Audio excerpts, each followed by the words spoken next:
Okay, well, good evening or good afternoon or good morning, depending on where you are. My name is Oreste Gentilini, and I'm pleased to welcome you to this EUBREAST webinar. Today, once again, we have a very interesting and intriguing topic. Actually, we have a question. The question is breast conserving therapy, or does breast conserving therapy provide a better survival if compared to mastectomy? So, and in order to answer this relevant question, we need outstanding speakers, and we do have outstanding speakers. We are going to introduce them in a minute. I just want to briefly summarize the structure of this webinar, the outline. So we decided to do this as an Oxford debate. So we have a question, then an hypothesis, and then we will have two speakers, one speaking in favor of this hypothesis and the second one speaking against. We would also like to make this as much interactive as possible. And actually, in a minute, we will ask the audience to tell us your opinion. So we will have a question and we are going to ask you to give your opinion. Then we will have the two talks, about 15 minutes each. Then we will have some minutes to go for a discussion. And we ask you not to be shy and to ask questions through the question and answer option. And then in the end, we are going to ask you the same question in order to understand whether somebody changed their mind after the two speeches. And we're going to close this event at 7 p.m. So everybody's ready to go for an aperitivo. So Thorsten, would you like to add something? Yeah, thank you very much, Oreste. My name is Thorsten Kühn. I'm chairman of the German branch of EUBREAST, and I'm very happy to welcome you to this webinar. The background for today's discussion is the fact that we have competing data. We have data from prospective randomized trials and meta-analyses showing no difference between mastectomy and breast conserving therapy. But in recent years, we had data from databases, from retrospectively collected data showing that breast conserving therapy might even have an advantage over mastectomy. This is very important for our patients, since, as you all know, many patients come to us and say, okay, I want to have mastectomy instead of breast conserving therapy because I feel more safe. So is it an argument for a surgeon to say, if you undergo breast conserving therapy, you might even have a survival benefit? So this is a very important clinical issue. So we have two discussants from both highly ranked, and I'm very much looking forward to the different points of view. But first of all, and maybe one other issue is the very relevant question: do we really need randomized trials to find the true answer? Or can we derive answers from retrospective or very large databases, or are there biases? So this is the principal question that we have. So probably most of you know data that have been presented recently. And now our question is to the audience. What do you believe? Do you think that breast conserving therapy is better with regard to overall survival? So do you believe in the analysis of large retrospective databases? Or do you think that data from randomized trials are necessary and that there's no difference between mastectomy and breast conserving therapy with regard to overall survival? So please choose now.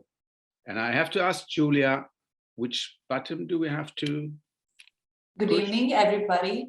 I'm going to share a very quick presentation about how to vote during the poll. So during Zoom polls, it's very easy to vote. A pop-up will automatically appear on your screen. You will just need to click on the answer you prefer and submit it. You will have 30 seconds, more or less, to vote. Once every vote is collected, we will share the results. Let's start with the vote then.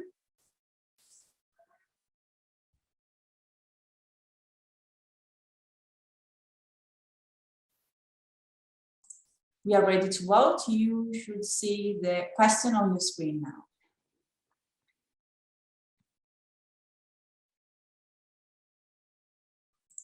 You have 15 more seconds to vote.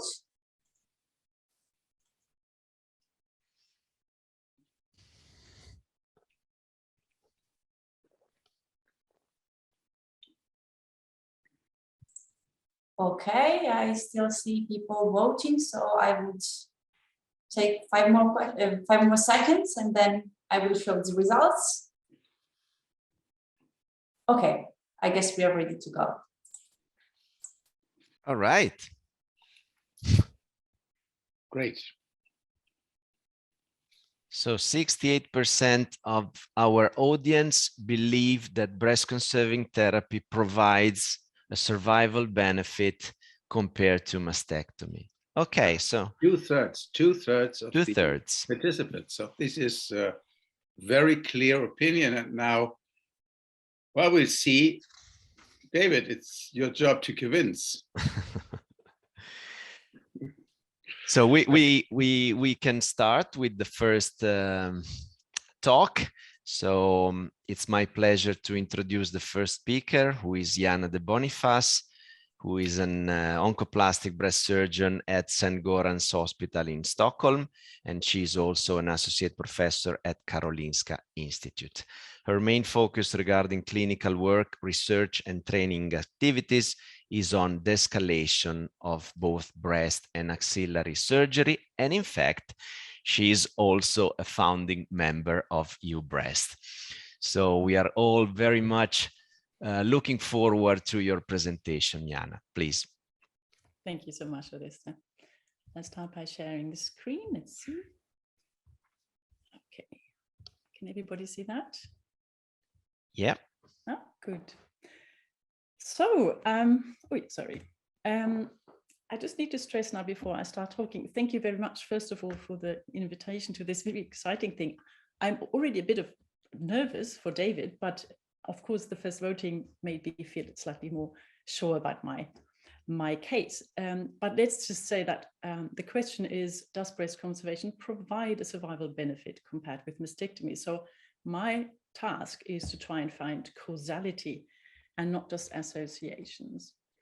So why are we having this discussion? It's because there's a long list and growing list of non-randomized data from a more modern treatment area the last 10 years, which actually show not just the equal survival between mastectomy and breast conservation, but actually an advantage for breast conservation. And just also to make a little point here, Torsten, you also said it's retrospective data, but many of these studies are based on prospectively collected registered data, such as one or two that I'm actually going into a bit further. So let's look at one of the larger studies, which comes from the Netherlands. Van Maren was published in 2016 in the Lancet Oncology. And here you see these survival curves, which are unadjusted Kaplan-Meier survival curves. And you see the red line, which is the mastectomy group. And you see the dotted line, which is breast conservation. So always including radiotherapy to the breast. And now, of course, you see that in all these 4 stages, it's a clear survival benefit for the breast conserving group. But we have to be really careful to look at results like that, because even if it's separated by stage, it's not adjusted for any other confounders that you would need to take into account. So on the upper little kind of cut-in thing here, you see the adjusted hazard ratio. And the adjustment here was made for disease characteristics and age, but also for socioeconomy, even though in this publication it's actually not explained what that included. And here you can see that the the hazard ratio is 0.81, which is an advantage for breast conservation versus mastectomy. And why do we need to adjust? I think it's extremely important to understand that, especially women undergoing mastectomy without radiotherapy, as opposed to mastectomy with radiotherapy, it's very often so that these women have larger tumors, that's why they have a mastectomy, more often have a lobular histology and a higher grade. And these data come from a recent publication, it was actually nearly a year ago, that we made from a Swedish cohort. But in addition to these tumor data, patients are actually significantly older in the mastectomy group. They more often have a low income. And look at the figures, it's quite substantial differences, really. They more often have short education, which is in this study actually 9 years, and more often have some kind of comorbidity measured by the Charlson Comorbidity Index. So these big differences would be equaled out in both groups in any randomized trial, but these are not taken into account in many of those studies on the list I just showed, which I think might be a problem.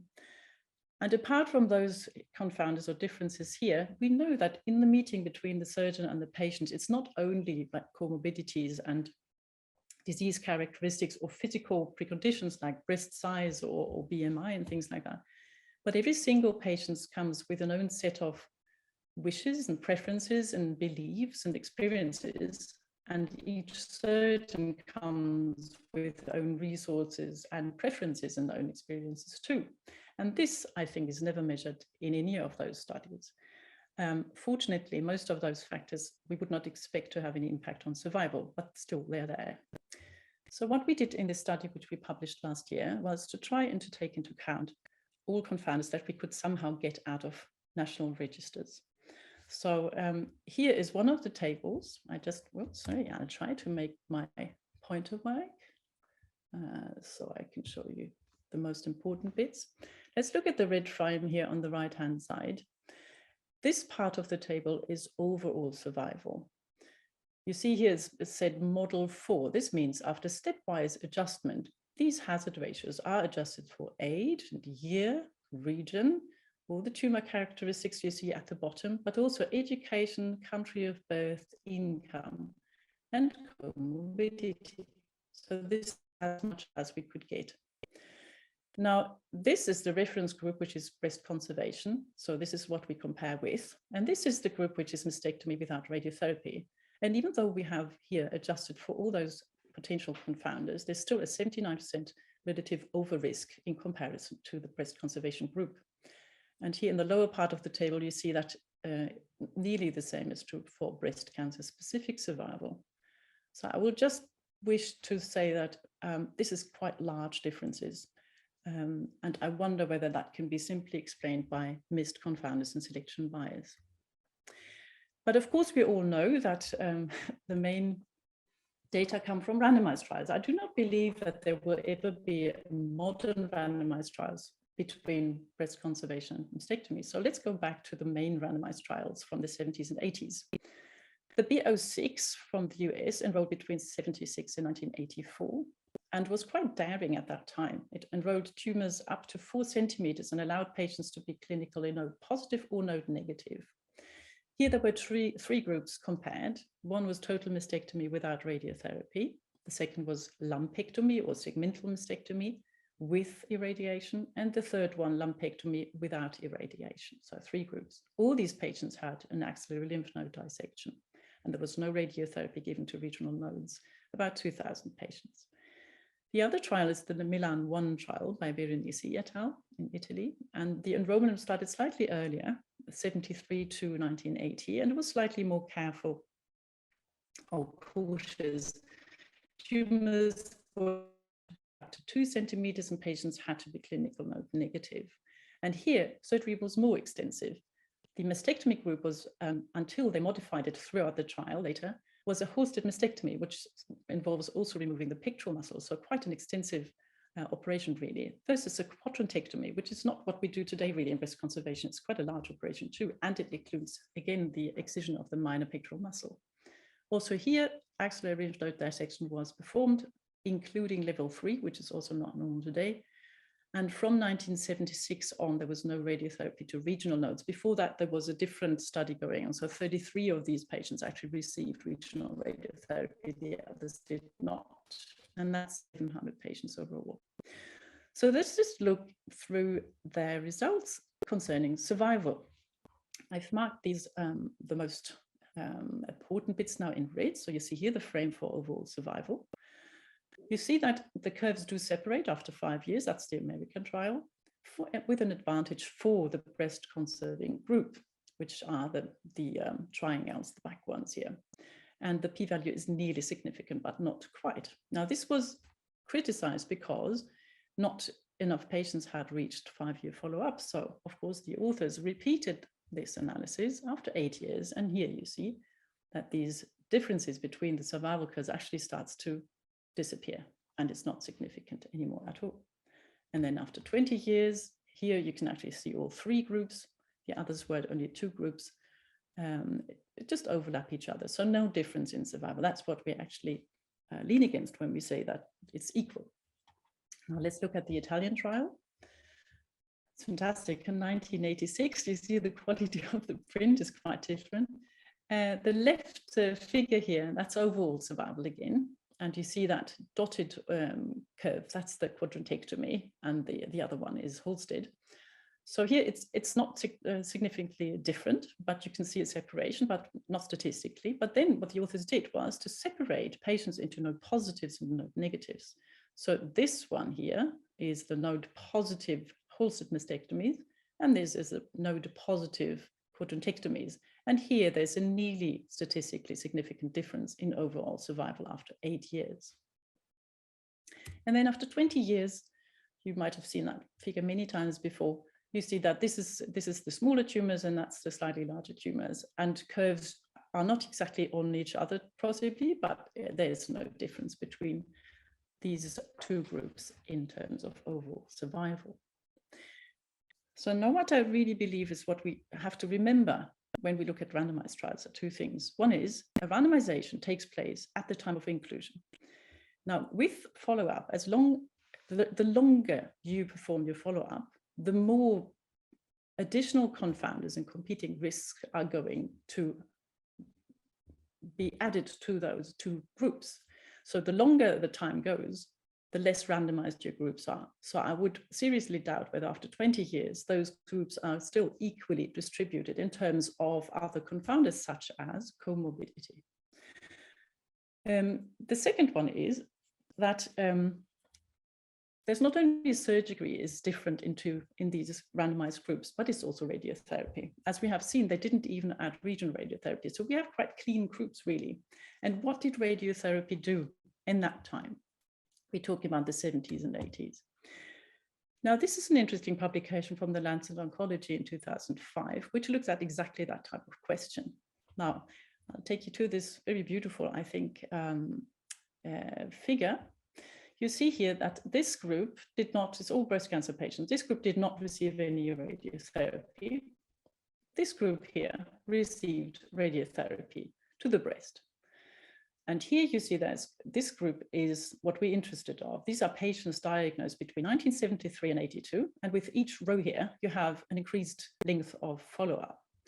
Now, what they did is they said that if you look at left-sided radiotherapy, you would expect possibly more cardiac mortality or morbidity than if you give right-sided radiotherapy. So if you make a ratio from left-sided through right-sided radiotherapy and you find an over-risk of cardiac mortality, you might find a causality of the radiotherapy actually causing cardiac mortality. So if we look at our patients here from that early time, the same period when the randomized trials were done, you see that with increasing follow-up time, the relative risk of dying in heart disease increases and is actually significantly higher in the left-sided radiotherapy. So you can suspect that there's a causal relationship between the radiotherapy and cardiac mortality.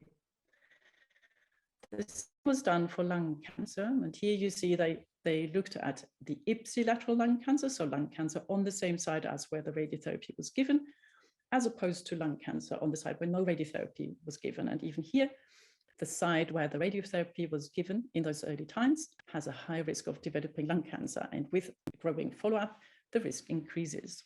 So I wonder how many patients in those randomized trials did actually die of their own treatment in the breast conservation group. Now, I do agree that it's really hard to understand why breast conservation would be a survival benefit. It's very hard to wrap your head around that. I do admit there's still some confounders missing in all those trials or these cohort studies. For example, BMI and smoking are not included in any of those. We also have to agree that CHARS and comorbidity index is really old. It still includes AIDS as a diagnosis, but no psychiatric diagnosis. So it's a rather blunt instrument for today's analyses. We do not know, or at least nobody did yet include it in any study, whether patients adhered to their adjuvant, especially endocrine treatment over time, which might also have a survival impact, of course.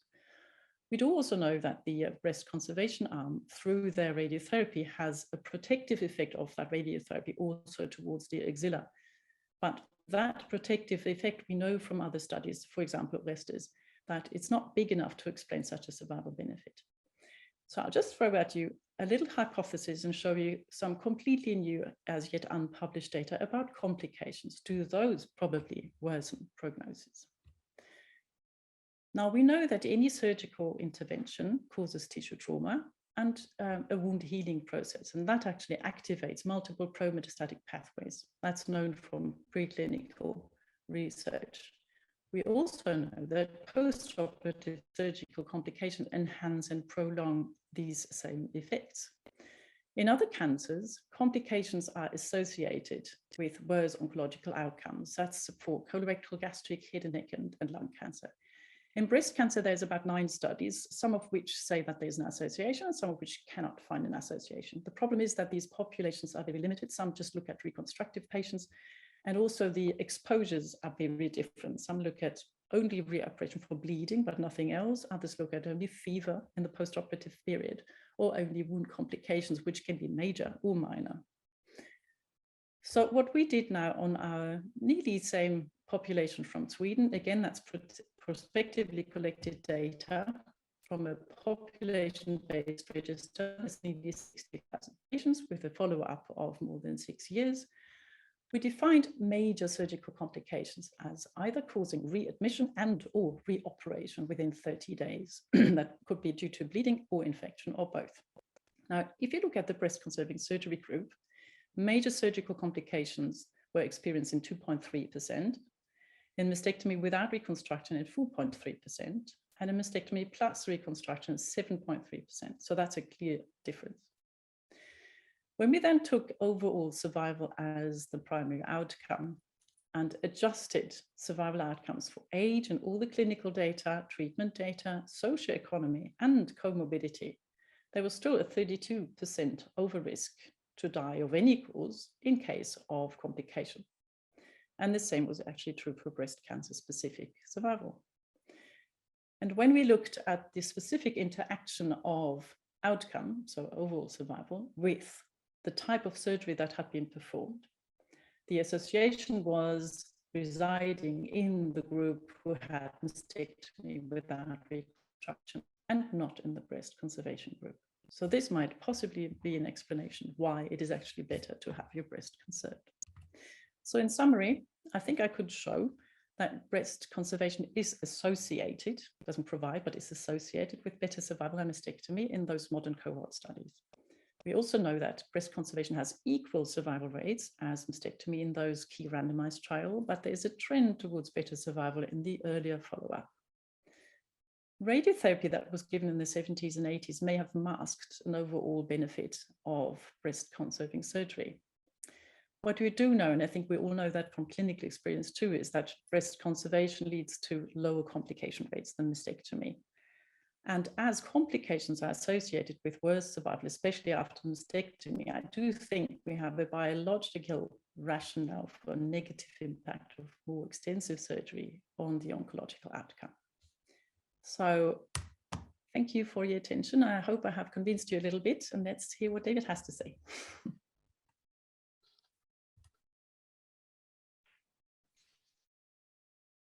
Well, thank you, Jana, for this very, very elegant talk.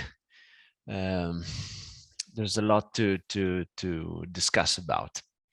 Thank you once again. And I think, Torsten, that you can introduce David, please. Yeah, first of all, thank you, Jana. It was a really brilliant talk. And it's my privilege now to introduce my friend and colleague, David Dodwell. And David is professor for clinical oncology and specialized in breast cancer at the University of Oxford, Great Britain. And he's been working for many, many years in the EBC-CTG, which is the Early Breast Cancer Trialist Collaborative Groups on meta-analysis of local therapies.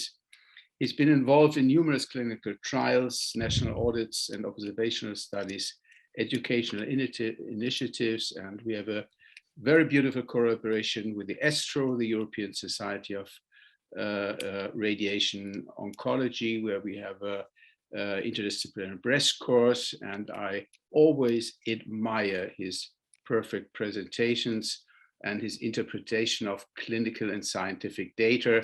And David, I'm really enthusiastic now to hear you as an opponent.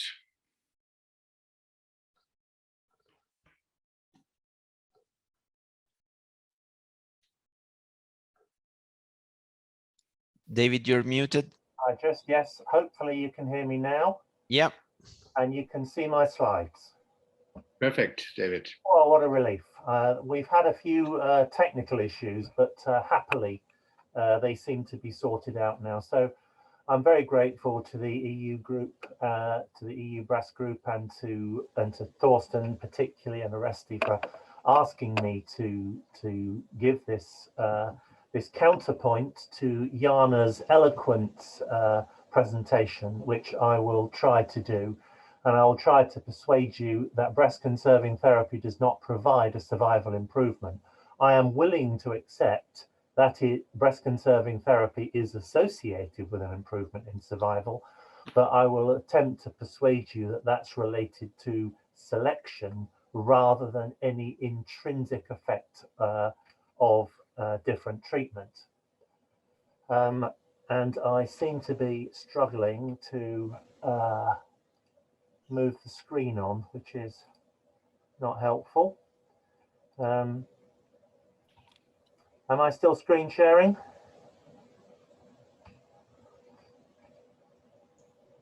No, we can't see your slides, David.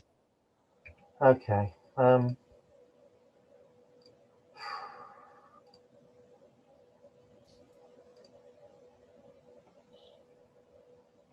not quite. But in the meantime, David, not to increase the pressure, but there was a question from the audience asking how many participants we have, and we have 100. 100. Yeah. Okay. Now, can you see the slide now? You started sharing, David. Yeah. And I'm confident. So we can see the slide. Perfect. Yeah, perfect. Thank you, David. Perfect. You may be able to see the slides on the left, but I can't seem to use the normal slide changer. So you'll have to accept the slight limitation. So I think where this gets to is the conflict that there often is between what we see from observational data and what we see from randomized data. And this debate plays out in many scenarios in breast cancer treatment and many other areas of medicine. I think I would need to point out here where Jana and I are on this hierarchy of evidence. I think we understand and respect that level 1 evidence, a systematic review of meta-analysis of trials, randomized prospective trials, is generally accepted to be superior to case control or cohort studies of the type that Jana was alluding to. So my starting point will be to look at the randomized evidence. And the randomized evidence that I have access to mostly comes from the Early Breast Cancer Trialist Collaborative Group. This is a slide of all of the 7 meta-analyses of local treatments in early breast cancer. And the 2 that I have highlighted are the ones that provide information relevant to this debate. And let's look at that information. Now, Jana showed you some of these slides, some of these trials, but I'm going to show you all of them. And here they are. This is a forest plot of the comparison in randomized evidence of mastectomy here on the left, compared to breast conserving surgery with radiotherapy. And in this outcome of isolated local recurrence, as you can see, mastectomy is preferable. So the risk of isolated local recurrence is significantly lower, 45% lower following mastectomy than breast conserving therapy. If we look at perhaps more importantly, breast cancer mortality, we see here that the diamond is very much is firmly placed on unity. So in these 7 trials, there is no suggestion at all that there is any difference in breast cancer mortality between mastectomy and breast conserving therapy, as you can see. There is obviously some variation around that, which I think Jana demonstrated. If we look at all-cause mortality, we can see that again, there is no suggestion of any differential benefit between mastectomy and breast conserving therapy. And these patients all had an axillary lymph node dissection. So the randomized evidence is clear, and there are follow-up information. There is follow-up information from many of these trials, particularly the B06 and the Milan studies, as Jana showed. And again, these trials support the safety of breast conserving therapy, but do not suggest that it is an advantage. If we look more generally at a comparison of population-based observational studies with randomized trials in oncology. Now, these not just in breast cancer, but in other forms of oncology. And this is a huge effort from these authors with over 3,500 studies looked at. 10% of them, though, provided treatment comparisons in observational data, which could be matched to 121 randomized trials asking the same question.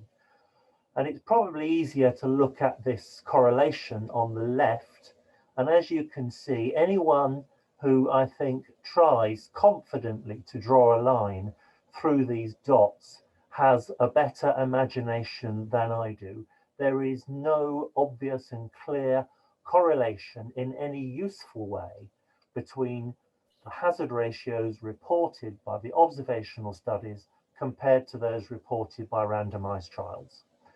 If you look here on the right and you look at the randomized trial in gray and you look at the hazard ratio in blue within that trial, then the observational data, which are the red dots, some of them are within that area, but the great majority are well outside the 95% confidence intervals for the randomized evidence.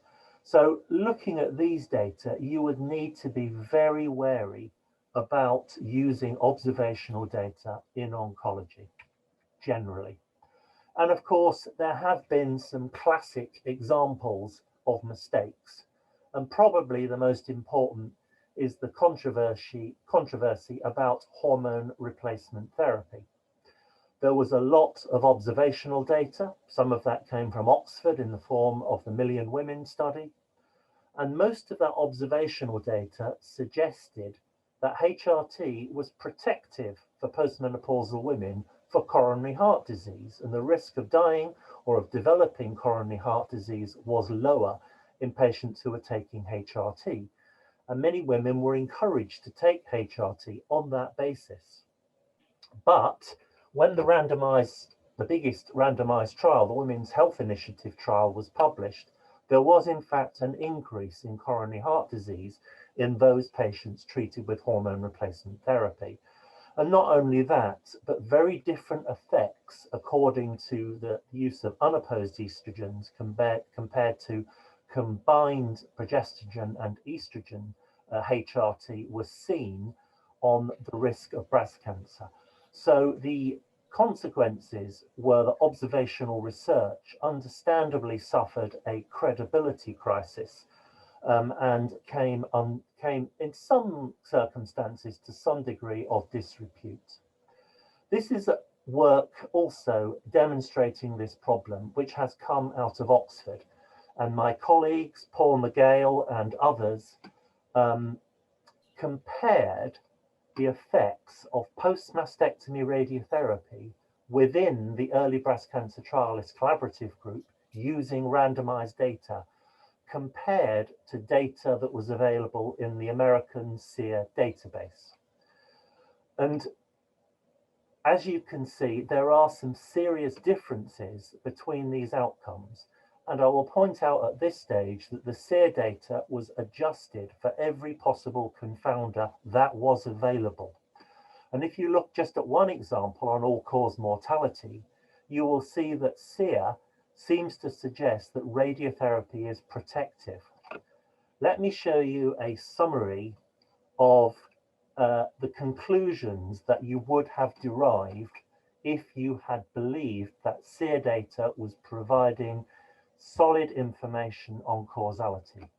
So SEER data says radiotherapy after breast conserving surgery is more effective in node positive than in node negative disease. Randomized data do not say that, in fact, the reverse. SEER also says that post-mastectomy radiotherapy in women with this degree of nodal involvement causes death from breast cancer. The risk of breast cancer death is higher with post-mastectomy radiotherapy. The randomized data say the reverse.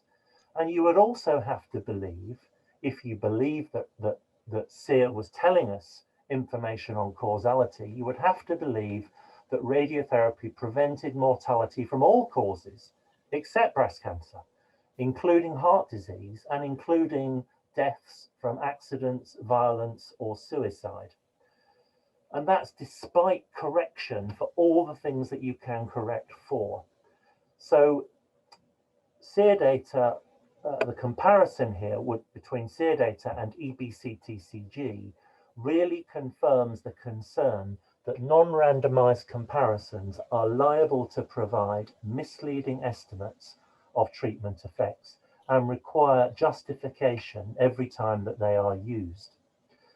Now, there isn't time, and Jana and I did not have time to go through the 8, 9, or 10 large observational cohorts, some of which suggest that breast conserving therapy provides a better survival outcome. So there are a couple of problems, 3 problems that I will describe to you now. One of them is that most, not all, but most of these cohorts do not contain information on the presentation of these patients, particularly whether the presentation was screen detected or detected outside screening. It's certainly unavailable in SEER, which provides a lot of the observational cohorts that have fueled this notion of the benefits of breast conserving therapy. So you cannot correct for screening, and it is generally accepted that, all other things being equal, patients who have screen detected breast cancer for the same tumor size, for the same degree of nodal involvement, for the same ER status, for the same patient age, etc., have a better prognosis. In fact, the prognostic and predictive website that we use in the UK, called Predict, and others in Europe and outside Europe may also use this website, provides different prognostic estimates dependent on symptomatic versus screen detected presentation, and it cannot be corrected for. So very clearly, patients with screen detected disease are likely to be more commonly treated with breast conserving therapy, and there is a confounder for which one cannot adjust. The other problem is in many of the studies, not Jana's, but in many of them, the association between an improved mortality and the use of breast conserving therapy is only present in certain subgroups. For instance, in this study, the association, breast conserving therapy was better in T1N1 disease, but not in T1N0 and not in T2 node positive or negative tumors. As I've already said, the associations seem to be much clearer and much more robust in patients over the age of 50 with triple negative or high stage disease. Typically, of course, those patients who present symptomatically and not through a screen detected route. And the other thing that commonly isn't mentioned is that the largest study of them all, this one published in 2019 of more than 845,000 women, it came from the States but not from SEER, show that there is no survival difference between breast conserving therapy and mastectomy. There is no association even between those two things. So in my view, I think that observational cohorts are often very large and they are easier to perform and to collect than randomized evidence. And size can be seductive, but bigger is not necessarily better. Confounding is pernicious and underappreciated. And there are many confounders which are not considered or cannot be measured and cannot be factored for. And to my knowledge, there are no robust statistical techniques that can reliably remove the influence of confounding, even when you know that those confounders are there. And certainly if you don't realize that there are confounders like the screening issue. Observational data are important, very important, because they tell you what outcomes are in contemporary real-world care. And the problem with randomized evidence, one has to acknowledge, is it's often very dated. But you cannot determine the presence of a modest treatment effect. Association here does not mean causality. Breast conserving therapy, I'm sure no one in the room would disagree that it's a huge advantage in treatment and probably the most important treatment advance in the loco-regional therapy of early invasive breast cancer. But I really do not think that the evidence that it provides a survival advantage should be regarded as being sufficient to inform treatment decisions. And those women, and they are not uncommon, who wish to undergo mastectomy rather than breast conserving therapy should not be dissuaded from this view or try to be persuaded because of a belief that this choice may compromise their outcome. I think the difficulty is that Jana in many respects may be right. There are studies in breast cancer, this is breast cancer surgery, the topic of our discussion. There are studies where observational data do show what you see in randomized evidence. The difficulty is in 20% of cases, they're wrong and it doesn't do that and the results significantly differ. And the great difficulty then is you do not know whether your observational study is likely to be providing robust information or causality or whether it is being misleading. You can only know after you've seen it and try to compare it with randomized evidence. And I know what everyone will say, which is we're not going to do any more randomized trials. Absolutely, that is not going to happen. So we probably are left with this problem. But I think we should always, wherever we can, for other questions, try to look for randomized evidence and use observational cohorts to complement the treatment effect that we can identify reliably by doing a prospective randomized trial. And that's all I want to say. So I will stop there and I'm sure we'll have some questions.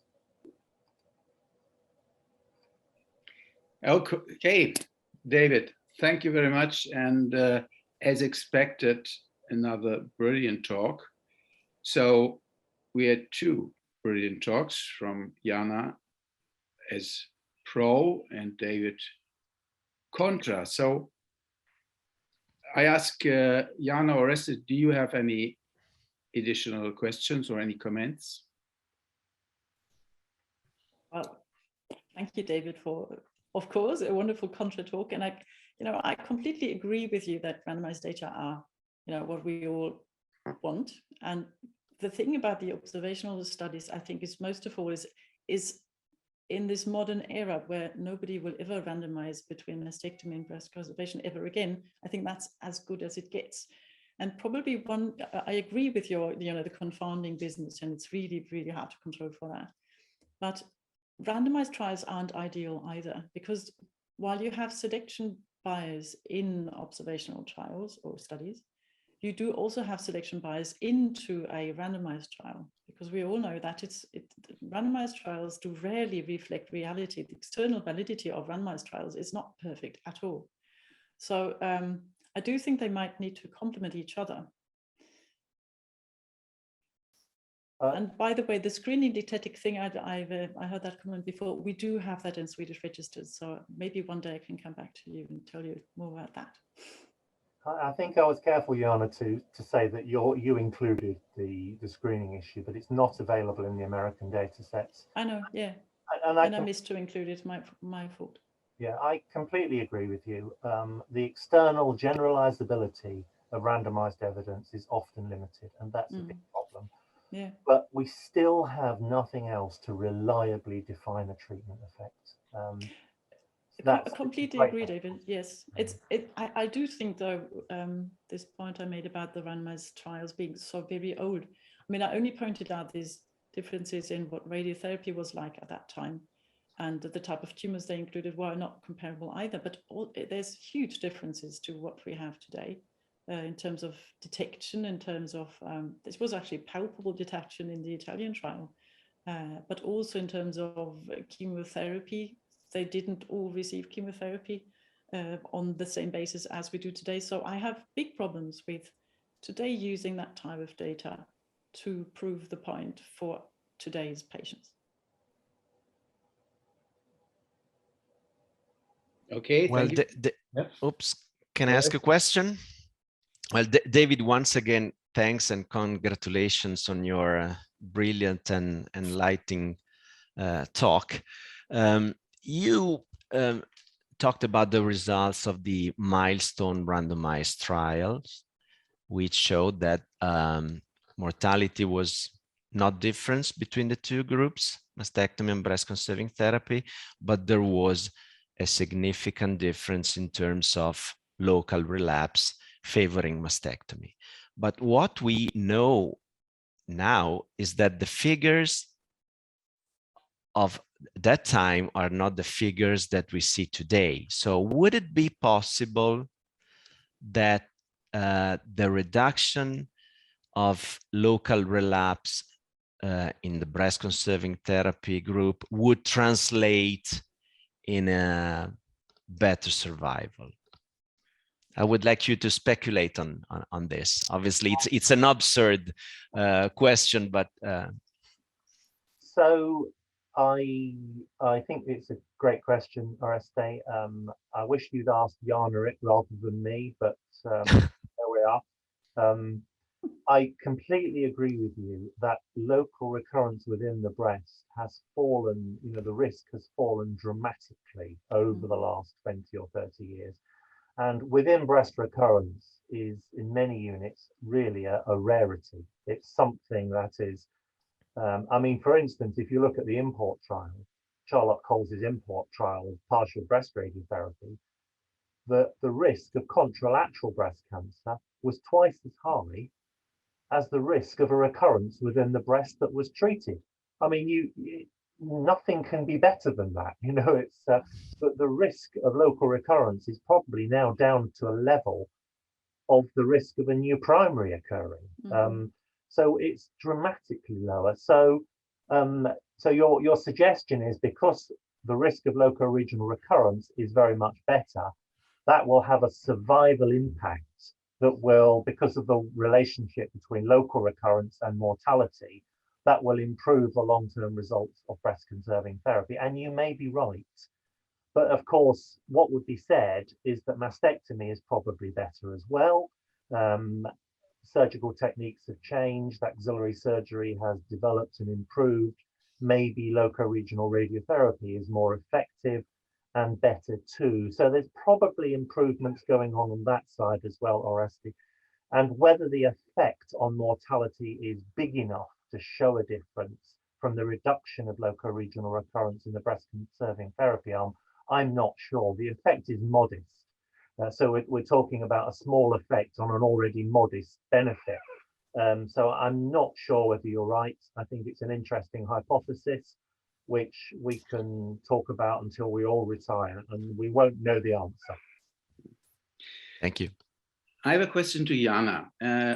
David showed the definitions of the level of evidence. And I think we are all aware of the fact that a meta-analysis of randomized trials is defined as LOE 1A. Now, should we redefine the level of evidence, and how would you classify the evidence from registry, prospectively collected, certainly, but with a retrospective examination? How would you define the level of evidence? And if we conclude that data from registry may be superior to randomized trials, should we then redefine the level of evidence? Would this not be the consequence? I don't think I ever said that the cohort studies are better than the randomized trials. The ideal situation would be to have a randomized trial today, but we're not going to have it. So I think the level of evidence is valid anytime. My point was that as we cannot have new modern randomized evidence that actually mirrors our time with all the adjuvant treatments that are available today and early detection and all these very important factors that were not present in the 70s. I think our best way to mirror reality and see whether randomized trials are still valid today, old randomized trials, is cohort studies. And I think we really must make a difference between prospectively collected data and other studies which go back into medical reports and try to collect data that way, because that's much less valid than having prospectively collected registered data. And that does exist in some countries where you have a very high coverage. Then it's also a lot about the size of the populations, of course. And as we will see, many of these studies have not adjusted for very important confounders. And then I don't think they come near any level of evidence as a randomized trial at all.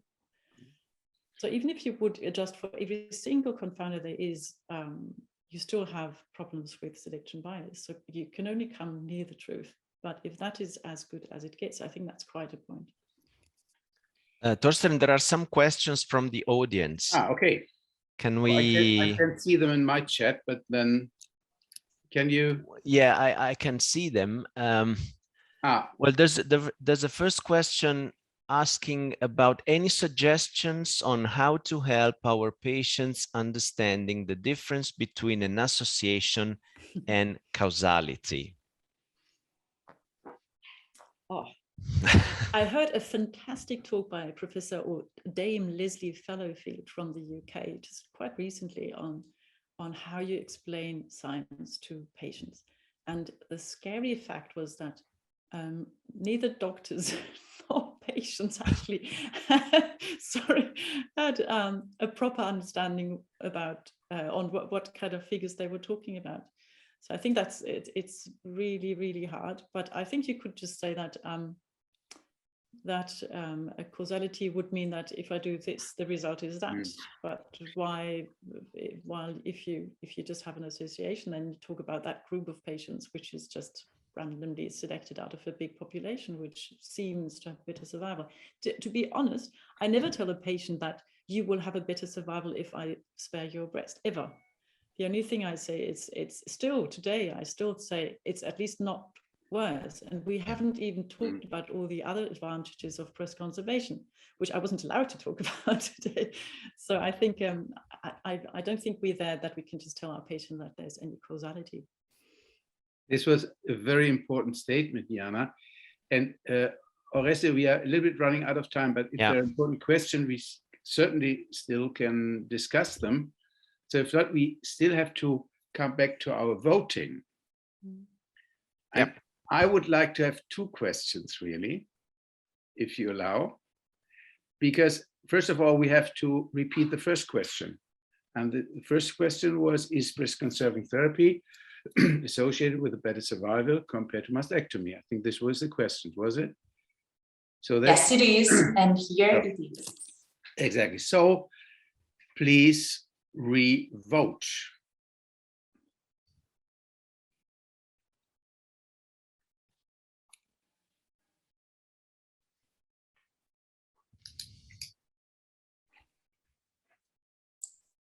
We have 10 more seconds to vote.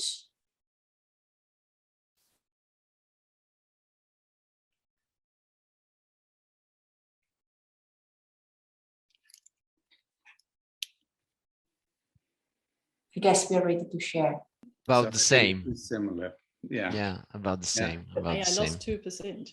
That's not good enough for me. So, but maybe we can ask a second question. And I think, Jana, you already replied to it, but this is the clinical more important question. So you have a patient and she's a candidate for breast-conserving therapy. The patient says, no, I want to be sure, I want to have my breast taken off. I feel better when my breast is taken off. So would you tell her that in case you perform the breast-conserving therapy, her survival would be probably better? Would this be an argument to persuade her for breast-conserving therapy? So no. This is the vote. I want to ask this as a vote for the audience, because this is clinically relevant. Can we vote? It's Julia, is hard it possible to put it. Yeah, I can try. Okay. So the answer would be. We say, I think yes or no. Yes, I will tell the patient her survival is probably improved with breast-conserving therapy, or no, this issue will not be a matter of patient counseling.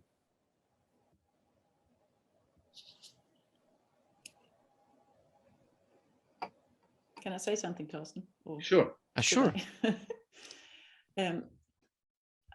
I think it's in the counseling process. I think it's important to not give like a wrong image of what we know, but you can always say at least as good as. Yeah. And then I think what is really, really important in our role is that if a patient desires mastectomy because she has a belief that that might be safer, that we can actually say it's not true. Yeah, that's it's actually not true. Yeah. So I would definitely speak against that and just say, well, that is, I usually say it's a pseudo safety. It feels safer, but it has nothing to do with any figures we know. It's not safer. If anything, it is the same. I agree, Jana. So just let's wait for the voting, and then I have a very small comment, but this underlines your statement. Here we have the results. But I think so. There's a real consensus, and Jana, just my comment. We this year in our guideline meeting we changed the wording. Before we said breast-conserving therapy is equal with regard to overall survival, and now we say at least. Mm-hmm. So exactly your words. Yeah. So, and this is the definition that we found in our guidelines. Very, very small modification, but maybe this is okay. But still, there's quite a high rate of colleagues who still favor to tell patients that breast-conserving therapy is better. I don't remember the rate, but it was 30–40%. Well, if you put it all together, probably people think it's like it's not just about survival in the end. It's about a lot more than that. Yeah. It's how you survive. Torsten, before we close, do you think we still have time for a short question? Sure. You're not limited. Because we well, all the data that were presented were collected in the upfront surgery era. So do you think that now switching more and more to the primary systemic treatment era, the issue is going to change? So again, the difference between breast conserving therapy and mastectomy in terms of outcome, do you think that this might somehow have an impact or not? Oops. This is, we can open a new debate. You have to ask David. Next webinar. Well, actually, it was not a short question, but because, you know, I have to ask David because we had the EBC-CTG meta-analysis on the neoadjuvant treatment and local recurrences, which reintroduced the debate of new margins. So this is a completely new debate, and this is one issue that we are a little bit critical with the older meta-analysis, because we believe that they do not reflect modern times. Do you want to comment on this? I suppose so, yes. So the problem with the EBC-TCG neoadjuvant chemotherapy analysis is exactly the same problem as the older trials of breast conserving therapy versus mastectomy. They were done a long time ago. Before, some patients didn't have surgery. They didn't necessarily have good surgery. They didn't get radiotherapy. And what's worse is we don't actually know who didn't get those things at individual patient level. So it was very, very difficult to sort it all out. But the message that there was a higher risk of loco-regional recurrence, I don't think should be dismissed. I think that primary systemic therapy has increased the scope and the possibility for breast conservation, but it's still a relatively new intervention. So I would urge, not caution, I think that primary systemic therapy is very helpful. I think that breast conserving therapy is a huge treatment advance, but I do think that it would be preferable if the randomized trials comparing different primary systemic therapies also carefully recorded loco-regional recurrence. And it was also carefully recorded in prospective observational data, just to make sure that those reassuring, very low risks, low rates of local recurrence are still what we are seeing with the increasing use of primary systemic therapy. My guess is that they will be, but I think we do need a little bit to be cautious. I agree, David, yeah. I think the big problem is going to be in any of those trials, you will not be recording whether the surgeon removed the whole area that had been affected before primary systemic therapy, or whether they just removed whatever was left after. And that, I think, is a big point, because we don't know how tumors regress in that previously affected area. But I think it's a fantastic idea for a new webinar. Okay, perfect. Okay. So Oreste, I think both of us, we want to thank, first of all, our brilliant speakers. So we had two really extraordinary presentations who really made the problems very clear, or the discussion. I think we also thank the organizers, Julia and Mauro, and thank you, participants. So it was great. Oreste, I leave the last words to you, the closing remarks. Well, I have nothing really to add. It was really fun.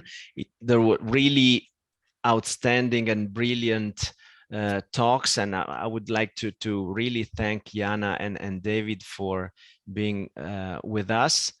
And obviously, I would like to thank all the people who attended this webinar, and we look forward to the next one. So thank you very much once again, and we hope to see you soon here. Thank you. Great. Thank you very much. Thank you. Bye-bye. Thank you. Thank you. Thank you.